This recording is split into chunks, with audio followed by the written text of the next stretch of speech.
ഉറുദു പദ്യം ചൊല്ലല്ലേ? എന്താ പേര്? അനാമിക. അനാമിക ഏത് സ്കൂളിലാ? തിരുവളയൂർ. ഏത് ജില്ല? തൃശ്ശൂർ ജില്ലയില് ഗുരുവായൂര് വടക്കേകാട്. ഒന്നാം സ്ഥാനത്ത് നിൽക്കുന്ന ജില്ലയിൽ നിന്നാണ്. തൃശ്ശൂർ ജില്ലയിൽ നിന്നല്ലേ? തൃശ്ശൂരിന് അനാമികയുടെ ഒക്കെ പോയിന്റ് കൊണ്ടാണ് തൃശ്ശൂർ ഒന്നാമത് നിൽക്കുന്നത് അല്ലേ? താഴേക്ക് പോവോ നിങ്ങള്? താഴേക്ക് പോവോ? കപ്പടിക്കും. ഉറപ്പായിട്ടും. അടുത്ത ദിവസം അവധി കിട്ടുവോ? അവധി കിട്ടുവോ? ജയിച്ചിട്ട് പാടിക്കോ. അനാമിക പാടിക്കോ.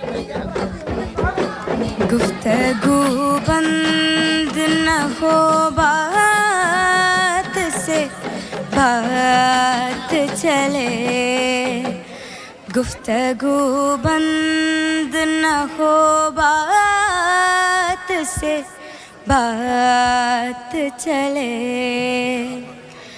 सुबह तक शाम मुलाकात चले, हम पे हंसती हुए ये तारों भरी रातें चले, गुफ्तगू बंद न हो बात से बात चले.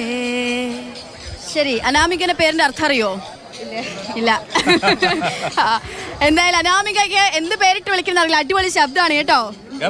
ഗംഭീരം. അതെ, നമുക്ക് ഉറുദു പദ്യം ചൊല്ലലിലെ മികച്ച ഒരു പെർഫോമൻസ് ആണ് നമ്മൾ കണ്ടത്. അതെ.